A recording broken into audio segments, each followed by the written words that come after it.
What's up, everybody? This is Gian with a very important video that I hope you watch all the way until the very end. These are 12 critical lessons that we could all learn from. It comes from Gary Drake. Now, you might not know the name because this is the kind of guy that typically stays hush-hush, the silent professional that just does his thing. And we're fortunate enough that he's allowed us to interview him. So please watch it until the very end. And please stay tuned for an announcement at the end that you might find really helpful. Enjoy the video. Please watch till the very end. If you can't do it now, save the video, watch it later. It's really important.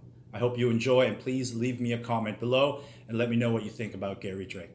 Thank you. Talk to me about fighting. What's going on in the industry right now that you wish wasn't?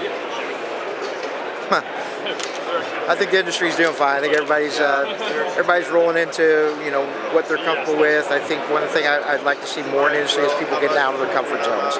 That's simply it. We start getting into these silos that we're feeling really good at, and then we start talking about these things over here, but we're not actually doing these things over here. So going out places, get out of your comfort zones, training in different areas, training in stuff like, if I'm a jiu-jitsu guy, getting into the stick, getting into the knife, getting into the firearms piece of it.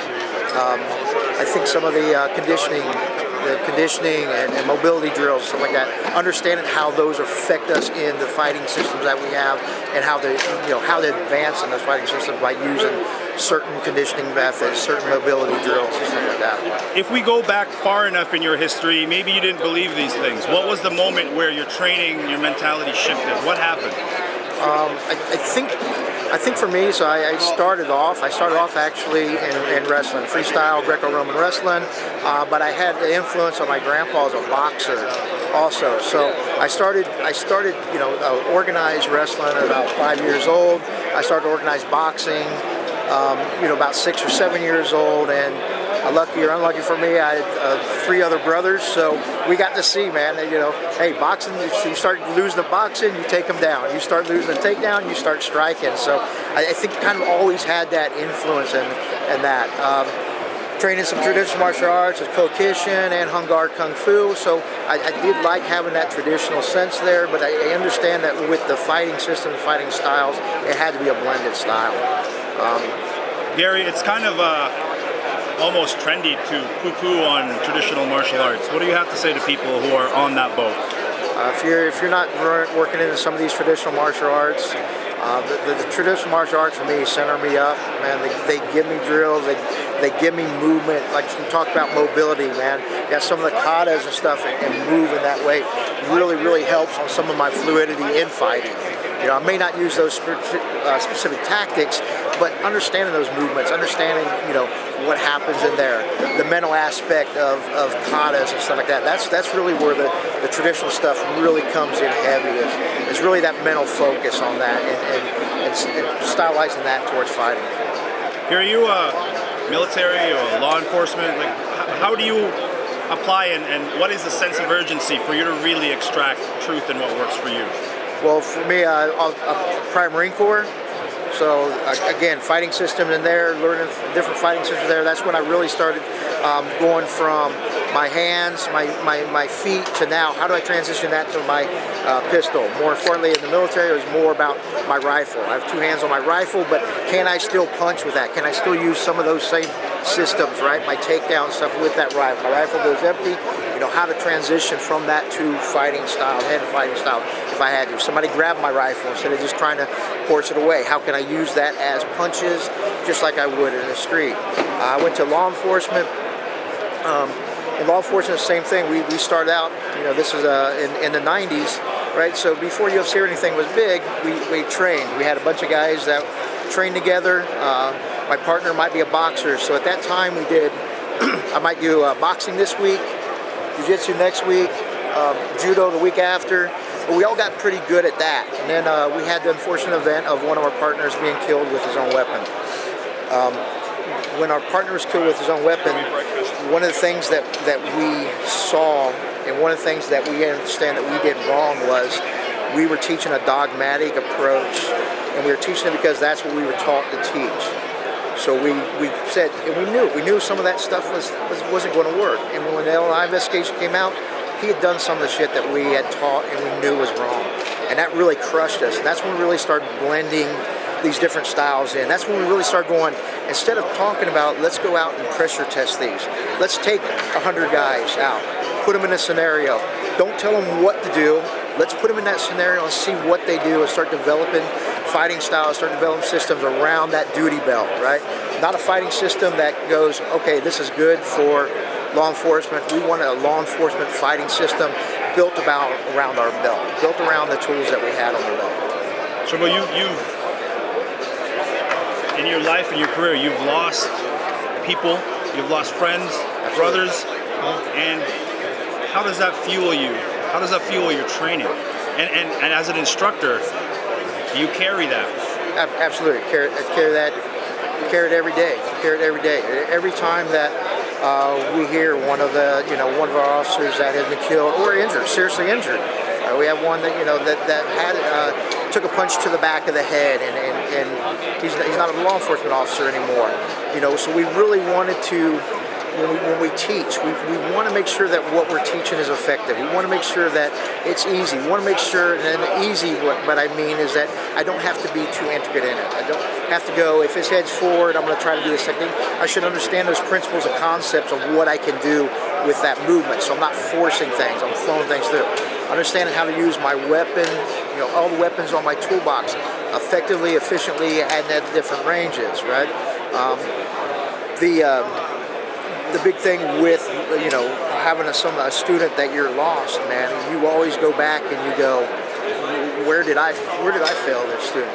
Did there's something that we did or something that we had taught, could we have done better at? And we go back and we redo those things and re-pressure test and put people in those situations and see, is this really the best thing that we're doing? One of the things how we teach in our philosophy of teaching is that I'm always training my partner, the guy or gal I want next to me, standing next to me, standing behind me. That's who I want next to me.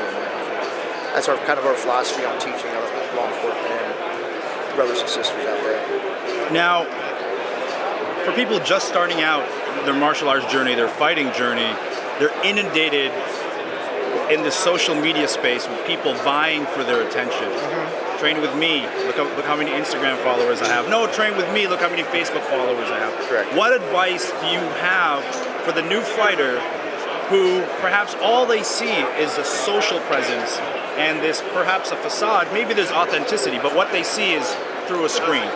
Right. And then they seek out these people through a screen. What should they be looking at? I think one of the things that I always tell new students too, or people that come to me and ask this type of question is, hey, go out and do some of these drills, see if how fast you are, see your mobility in that. My one thing is find something that you think you're going to like and go to it. Go to it not for 2 weeks, not 3 weeks. Give it a minimum of 3 months, 3 to 5 months. Seek out other instructors in there. Especially when I first started in jiu-jitsu, this was the only guy you can train with. And if you trained with this guy over here, you were disloyal to your instructor. And what I found in that was that it wasn't disloyalty to my instructor a lot of times. It was, hey man, my instructor's really good. And by me training these other places, I really realized how good that instructor actually was. So my advice is that you see a guy. If I see a guy that's 6'3", Semi Schmidt, and I look at myself at 5'7", not quite as skinny as me, I'm probably not going to use that style because that's not the style to me. No matter how many Instagrams it has, that's not going to be my strong suit. So I look for guys that have some of those certain characteristics and stuff. But I always want to go into other things and learn other things, and understand the other techniques and the other arts. Gary, what advice do you have for me? I just love it, man. I love hanging out with you. I love training with you. I love what you do. I love that you go out there and you put yourself out to do these things. Some of the stick stuff was awesome, man. You really put yourself out there and you see that improvement. You see that growth through there. So, yeah, I don't have any advice for you other than I love you. Keep what you're doing, man. Can I come train with you? You can always train with me. Any day of the week, brother. My brother. Hey, thank you very much for sharing this information, for dropping this knowledge. And I hope I get you out there more because people are taking over the conversation that maybe shouldn't be. There's no certainties. There's no absolutes in fighting, nope, is there? Not at all. Not at all. Thank you, brother. Thank you. All right, that's the video. Thank you for everybody who stuck around until the very end. If you did, please leave me a message, leave me a note below, and let me know that you did. More importantly, let me know what you thought about Gary and the information that he so graciously imparted upon us. Now, if you would like to get a hold of things like the CERT pistol or the CERT knife, both preferred training tools by Gary Drake, please visit nextleveltraining.com/aperture. And when you make that purchase, please use the promo code aperture to get a discount on everything at the nextleveltraining.com store. Thank you all for watching. Once again, I really appreciate your engagement. I really appreciate your support. So please leave me a comment below. If you found this useful, please hit that like button. Hit the little notification bell after you subscribe to get notified of upcoming videos here on Funker Tactical or Aperture Fight Focused. My name is GN. Once again, I would like to thank you so much for sticking through this long video, and I hope the information was worth your time, and I hope that you share it with those you care about. Thank you very much for watching.